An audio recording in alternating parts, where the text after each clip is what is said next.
I thought he was out for the night, just a few hours really. It seemed harmless enough, a chance for me to unwind, for things to feel normal again. But I was wrong. I should have known better.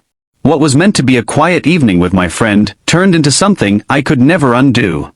You see, my partner, who had been out of the house for just a few hours, came back sooner than expected, and overheard us. What happened next wasn't something I could have predicted, not in a million years. I thought I could get away with it, but the truth? It came crashing down in the worst way possible, and now I don't know how to fix what's been broken. The worst part? I can't even tell if it was all worth it. Maybe I should have just told the truth from the start, or maybe I was asking for too much. But what's done is done. The question is, what happens now? I've always been someone who values routine, someone who finds comfort in the predictability of life. I've been with Jason for almost 3 years now. We met in college, and things moved fast. At first, it felt like we could do anything together. But lately, everything's just been off. The spark we once had seems to have dimmed, and there's this quiet tension in the air whenever we're together. It's not that we don't care about each other. I know Jason loves me, and I love him too. But it's different now. We've both changed in ways we didn't expect. Jason is a good guy. He's thoughtful, reliable, and doesn't ask for much. But he's also been a bit overprotective lately, and it's starting to get to me. It's small things at first, like asking where I'm going when I leave the house, or constantly texting me to check in. I get it, he's worried, and he wants to know I'm safe. But sometimes, it feels suffocating. He doesn't understand that I need space, a little freedom to breathe without someone always watching over me. I've tried to explain it to him, but he doesn't always get it. The more I try to talk about it, the more he pulls away, like he doesn't quite understand why I'm frustrated. Then there's Sarah, my best friend. We've known each other for years, long before Jason and I even got together. She's the one person who can make me laugh even when I'm at my lowest. She understands my need for space. Sometimes, we'll just hang out, talk about everything and nothing, and for those few hours, the world feels normal again. She's also become a bit of an escape for me, a way to just feel like myself without worrying about what anyone else thinks. But lately, I've been questioning whether I'm leaning on her a little too much. I can't help it.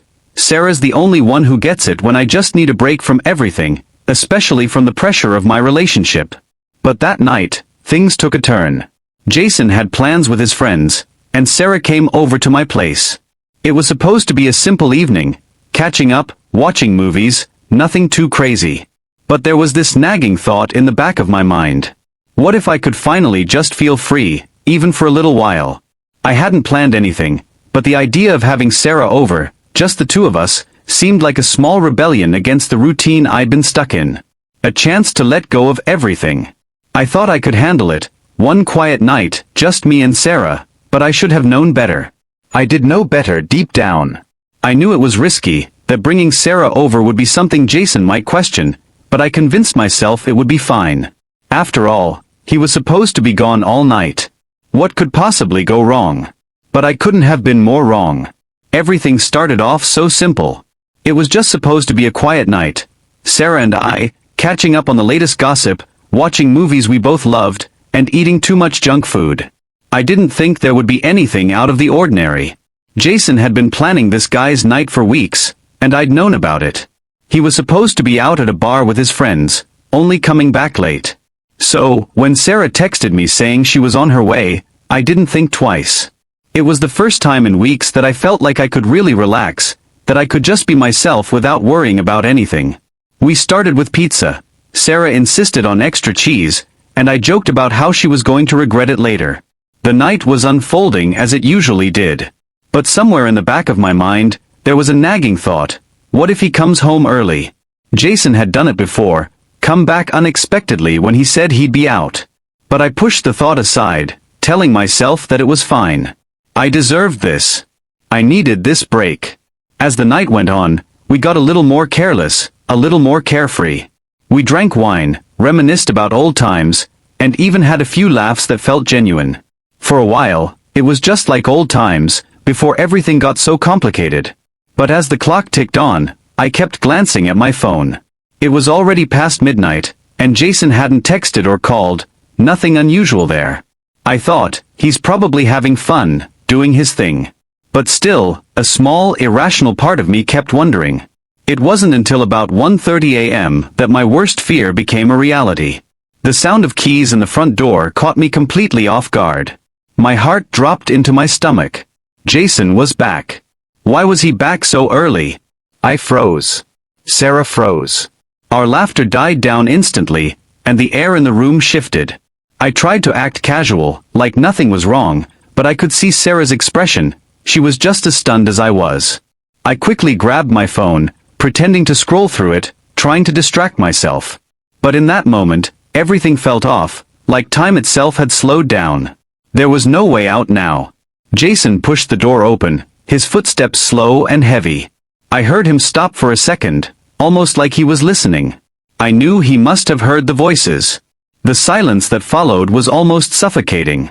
"You're home early," I said, trying to sound normal, like I wasn't caught off guard. But my voice was shaky, and Jason's eyes narrowed as he looked at me. It didn't help that Sarah was sitting on the couch, clearly not expecting him either. She forced a smile, but I could tell she was nervous. "What's going on?" Jason's tone was calm, but there was a certain edge to it, a coldness that made my stomach twist. I stood up quickly, trying to cover the awkwardness, but everything in the room felt out of place. "Just hanging out.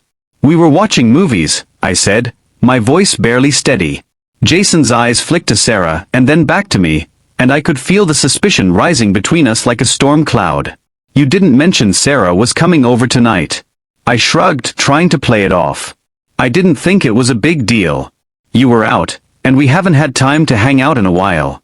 But even as I said it, I knew the lie wasn't convincing. Jason was smart. He could see through me. His gaze lingered on me, almost like he was searching for something. I tried to avoid his eyes, but I could feel the weight of his stare burning through me. The tension in the room was palpable. "I just didn't think it was a big deal," I repeated, but this time, I was talking more to myself than to him. I could see the shift in Jason's demeanor.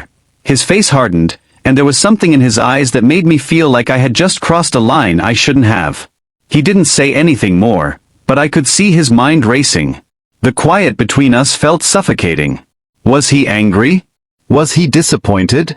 Sarah stood up, sensing the discomfort in the air.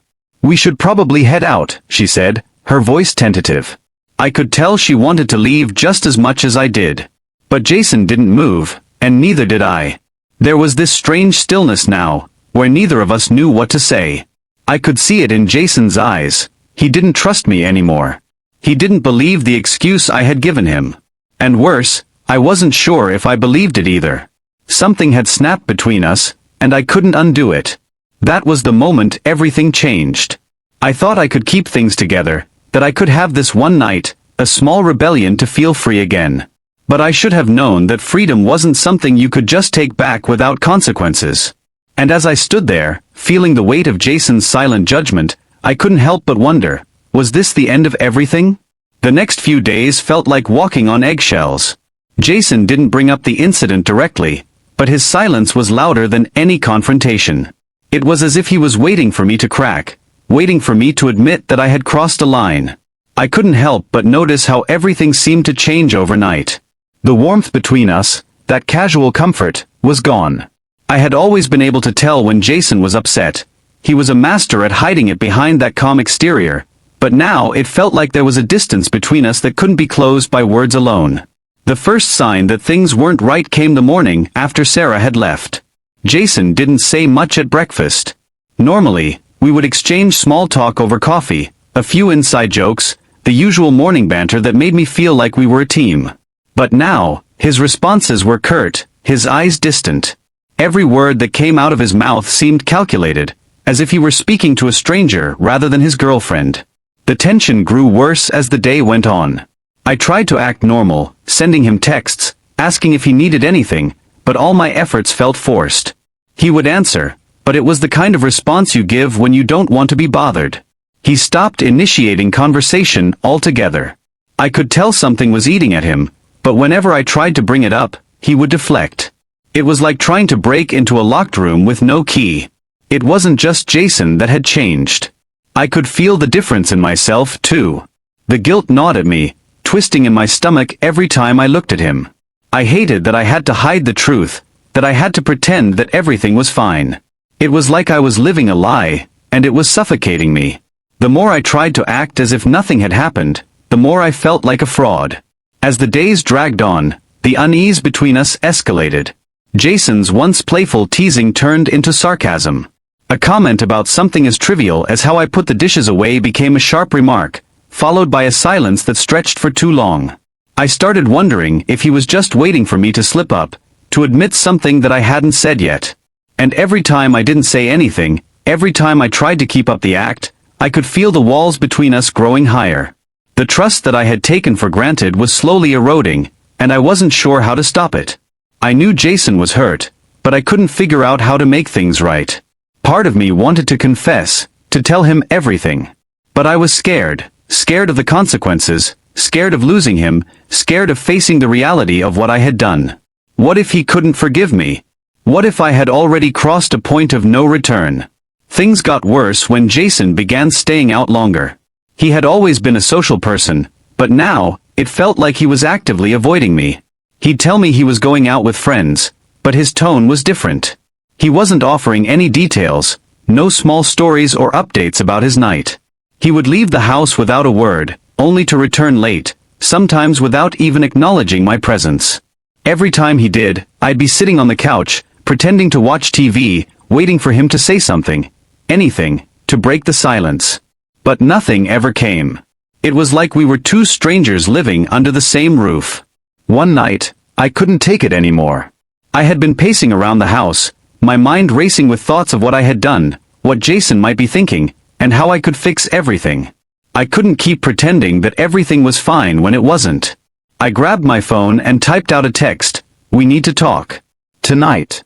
I sat there, staring at the words, my finger hovering over the send button. But then I hesitated. What would I even say? How could I put my emotions into words when I didn't even fully understand them myself? I ended up not sending the message. Instead, I found myself in a conversation with Sarah. She could tell something was off when I told her about the atmosphere at home. I could hear the concern in her voice as she asked how things were between Jason and me. I told her we were fine, that everything was normal, but it was a lie. I knew she could hear the cracks in my voice, even if I tried to hide them. She asked if I had apologized to him yet, and I told her I hadn't. What if it was too late? What if the damage was already done? I could feel the regret building up, but I still couldn't find the courage to face it head-on. The guilt continued to eat at me, but what made everything worse was the realization that Jason was still pulling away. It was as if we were both too afraid to confront the truth, too afraid to admit that something had broken between us. Neither of us was willing to be the first to speak up, and in the silence, the tension only deepened. Every time I looked at him, I saw a stranger, a person I didn't fully recognize anymore. And it terrified me. One evening, when Jason came home later than usual, I finally decided I couldn't keep living in this uncomfortable limbo. I had to make a decision, continue pretending that everything was fine, or risk everything and face the truth. But as I stood there, waiting for him to walk through the door, I wasn't sure if I had the courage to do either. I was trapped in my own web of lies, and I could feel myself unraveling with every passing moment. As the days passed, the weight of my actions began to settle in. There were moments, fleeting but sharp, where I found myself alone in the quiet of our home, just staring at the walls, trying to make sense of everything. The guilt was suffocating, and it was starting to consume me in ways I hadn't anticipated. At night, when the house was dark and still, I would lie awake, replaying every detail of that night in my mind. The moments leading up to my decision felt almost like a blur, but in my solitude, I could still feel the echoes of them. I kept telling myself that I'd only wanted one night, just one night to breathe, to feel something different. But it was more than that. It wasn't just about having Sarah over, it was about the secrecy, the lie I had woven so carefully into the fabric of our relationship. I had crossed a line, and now there was no going back. I kept thinking about Jason. The way he looked at me these days, with a mixture of distance and something I couldn't quite place. Disappointment maybe, or betrayal. I hated seeing it in his eyes, but I couldn't look away from it either. It was the consequence of my choices, and I knew it. What had I expected? That everything would just go back to normal after I'd lied to him? That I could sneak around and somehow avoid the fallout? Part of me wanted to convince myself that I hadn't done anything that bad. It wasn't like I had done something unforgivable, right? It wasn't as if I had cheated on him. But the more I thought about it, the more I realized how much I had shattered the trust between us. I had kept something from him, something that mattered, something that, no matter how small it seemed at the time, had broken the foundation of what we had. And I could feel that breach every time I looked at him. Every time I laughed at his jokes, it felt empty, forced. Every time he asked me how my day had been, I hesitated, wondering what part of me I could let him see and what I had to hide. It was as if we were both playing pretend now, and I couldn't stand it. And then there was Sarah. My friend, the one who had been there for me when I needed someone to lean on. But had I leaned too much? Had I crossed a line with her too? I didn't have an answer, but I couldn't help but feel the weight of it. She was caught in this too. She knew what I had done, and though she had never judged me, I wondered what she really thought. Had I let her down as well? We had always been close, but now, I wasn't sure what role I played in her life anymore. She had seen me at my worst, but was I the same person she used to trust? The isolation was what hit me the hardest. It wasn't just the physical distance between Jason and me anymore, it was the emotional chasm that had formed, and I didn't know how to bridge it. I had pushed him away without meaning to. It was like a slow poison, a tiny mistake that kept building until it spread too far. I felt it in every silence that stretched longer than it should have. Every moment we spent in the same room but didn't really talk. Every awkward glance, every unfinished sentence. I found myself questioning whether I was even the person I thought I was. Who was I to break someone's trust so easily, even if it was over something I thought was harmless? The question haunted me every time I closed my eyes. Was I a liar? Was I someone who would always put my own needs above those I loved? Or was I just someone who had made a mistake, someone who was still capable of making things right? Sometimes I would stare at my phone, hovering over the message I wanted to send to Jason, but every time I would put it down. I couldn't find the words. I wanted to apologize, to beg him to understand, but how could I expect him to? How could I tell him that I was sorry for something I hadn't even fully processed myself? I was scared. Scared of the rejection, scared of the disappointment that I would have to face, scared of losing him forever. And then there was the moment that really broke me. One night, when Jason and I were in the same room but not talking, I realized something I hadn't wanted to admit. I missed him. I missed the us we used to be. I missed the lightness in our conversations, the ease with which we would laugh about the silliest things. It had been a while since I had felt that connection, and it broke me. I had let something so trivial come between us, and now I didn't know how to fix it. How could I repair something I had broken so carelessly? I sat on the edge of the couch, feeling the weight of everything. The silence between us was unbearable. My heart was heavy with regret, and for the first time, I could see the full extent of what I had done. This wasn't just about a moment of weakness or a selfish desire for freedom. This was about me choosing to protect my own comfort over the one person who had trusted me the most. And in that moment, I knew that no matter how many apologies I gave, it might never be enough to undo the damage I had caused. What hurt the most was that I didn't even know how to begin making it right. There were no simple answers, no easy way back to where we had been. I had crossed a line, and now I was left to deal with the consequences. And as I sat there, I couldn't help but wonder if Jason would ever look at me the same way again. The moment I had been dreading finally arrived one quiet evening. As we both sat in the living room, the tension between us thicker than the silence. Jason had been distant for days, and I could feel the weight of his unspoken questions hanging in the air. It was inevitable. Something had to give. But even when it happened, I wasn't ready for the explosion that followed. It started with a simple question, a question that felt so innocent but carried an undercurrent of everything unsaid. How was your day? Jason had asked it in the same way he always had, with that half-smile he wore when he was trying to keep things light. But there was something different in his tone this time, a sharpness that immediately put me on edge. I could feel the blood rush to my face, my palms suddenly sweating. This wasn't a casual conversation. He knew. I could see it in his eyes. The way he was looking at me, studying me. He already knew something was off, but he wasn't saying it. He was waiting for me to crack. I cleared my throat, trying to steady myself. It was fine, I said, forcing a smile, but even to me it sounded hollow. He didn't respond right away, just kept looking at me with that unsettling silence. His gaze burned into me, and it felt like every inch of my skin was being examined. I couldn't take it anymore. Jason, I said, my voice trembling just slightly, what's going on? And that's when it happened. The dam broke.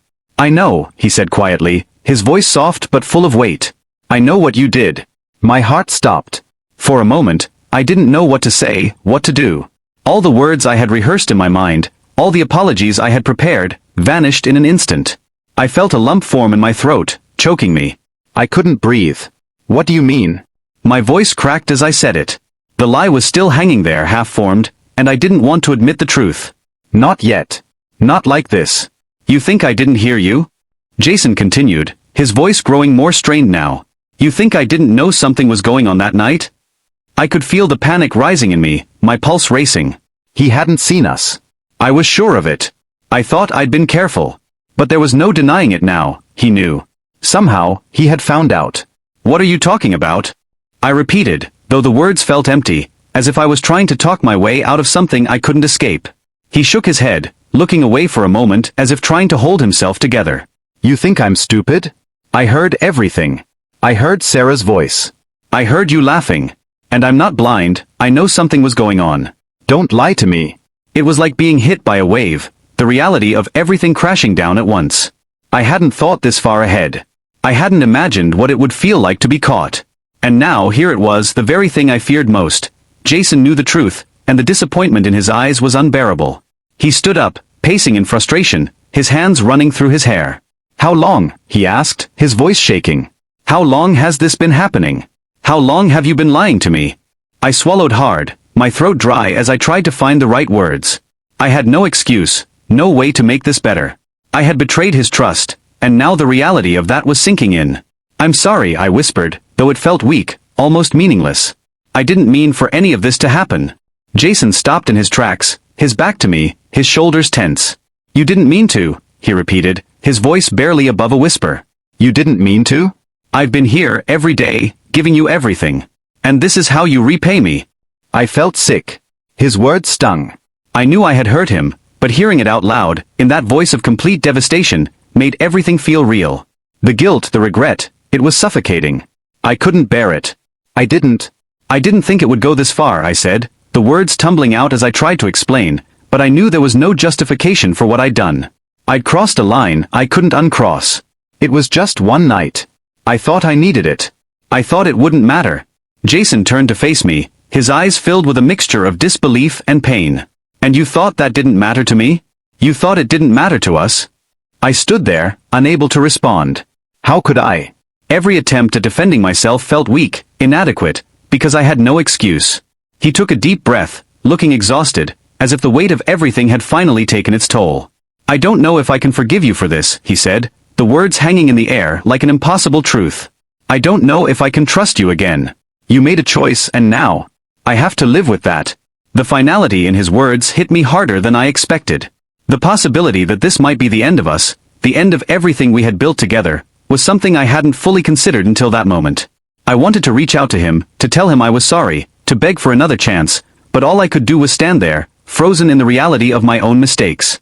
Jason didn't say anything else after that. He just stood there, looking at me like I was someone he no longer recognized. And in that moment, I realized how far I had fallen. From the person I thought I was, to the person I had become. The damage had been done, and no matter how many times I said I was sorry, I knew it might never be enough to repair what I had broken. The silence in the room stretched for what felt like an eternity. Jason's words kept echoing in my head, each one a reminder of the hurt I had caused, each one like a dagger twisting deeper into my chest. I stood there, rooted to the spot, unable to move, unable to speak. The weight of my actions had finally caught up with me. Jason's eyes never left me. He hadn't moved since he had spoken, and I felt as though every second that passed made it harder to breathe. It was clear he was still processing everything, the betrayal, the shock, the disbelief. There was a part of me, deep down, that wanted to reach out and tell him that I could fix this. That I could make everything right again. But I knew it wasn't that simple. I had crossed a line, and no amount of apologies or promises could undo the damage I had done. I need space, Jason finally said, breaking the heavy silence. His voice was calm, but it had a distant quality to it, as if he was already pulling away from me. I don't know what I need, but I can't deal with this right now. I don't know what we're even doing anymore. His words hit me like a punch to the gut. I knew he was right. He couldn't just forget what had happened. How could he? We had built a life together, but I had shattered it in an instant. I had ruined everything, and now I had to live with the consequences. Jason, please, I begged, my voice breaking. Don't leave me like this. I'm so sorry. Please just give me a chance to make it right. But his expression remained unchanged. He didn't look at me with anger or hate. There was just this quiet sadness in his eyes, a sadness I had never seen before. It cut deeper than any argument or harsh word ever could. I don't know if I can, he said softly, looking down at the floor. I don't know if I can ever trust you again. I don't know if I can ever look at you the same way. Those words were like a final blow, the last piece of hope I had left shattering in front of me. I had spent so long convincing myself that I could make everything work, that I could hide my mistakes, that I could somehow escape the consequences. But now, staring at the man I loved, I realized how foolish I had been. I'll give you the space you need, I whispered, the tears finally breaking free. But please don't give up on us. Not yet. Jason didn't respond right away. He just stood there for a moment, looking at me with a mixture of pain and resignation. Finally he nodded, his expression softening just slightly. I'm not giving up yet, he said quietly. But I don't know what this means for us. I don't know what's next. And with that, he turned and walked toward the door. The sound of his footsteps as he left the room was the loudest thing I had ever heard. It echoed in my mind, a painful reminder of everything that was slipping away. I stood there for a long time after he left, my body shaking with the weight of what had just happened. I had lost his trust. I had hurt him in a way I never thought I could. And now I had no idea how to fix it, or if it was even possible to fix it all. The hours passed in a blur, and I found myself lying on the couch, staring at the ceiling, wondering what would happen next. Would Jason come back? Would he ever forgive me? Or had I ruined everything beyond repair? As the night stretched on, I heard the door open again. My heart skipped a beat, and I immediately sat up, praying it was him. But when I looked up, it wasn't Jason. It was Sarah, her face etched with concern. Is everything okay? She asked softly, sitting beside me on the couch. I wanted to tell her everything. I wanted to spill all of the guilt and regret that I had been carrying around for the past few hours. But when I opened my mouth to speak, the words didn't come. They were caught somewhere deep inside of me, where they could no longer escape. Instead, I just shook my head. I didn't know what to say. The night stretched on in silence, and I couldn't shake the feeling that this was only the beginning of something much bigger. Something I wasn't sure I was prepared to face. What now? Would I be able to fix this? Or was it too late? I didn't know. And that was the scariest part of all. After everything that happened, I'm left questioning myself. Was I wrong for wanting a little freedom, for trying to sneak around just to have a night to myself? Or did I push things too far without realizing the damage I was doing? Jason's reaction is still haunting me. Can trust really be rebuilt after something like this? Was I selfish in thinking I could just have my way without considering how it might hurt him? I'm torn between wanting to fix things and being afraid that it's already too late. I honestly don't know what to do now. What do you think? Was I in the wrong, or is there still a chance for me to make things right? Have you ever found yourself in a situation like this? What did you do when everything started falling apart? I could really use some perspective right now. Please, let me know what you think in the comments. Your advice could really help me figure out what's next.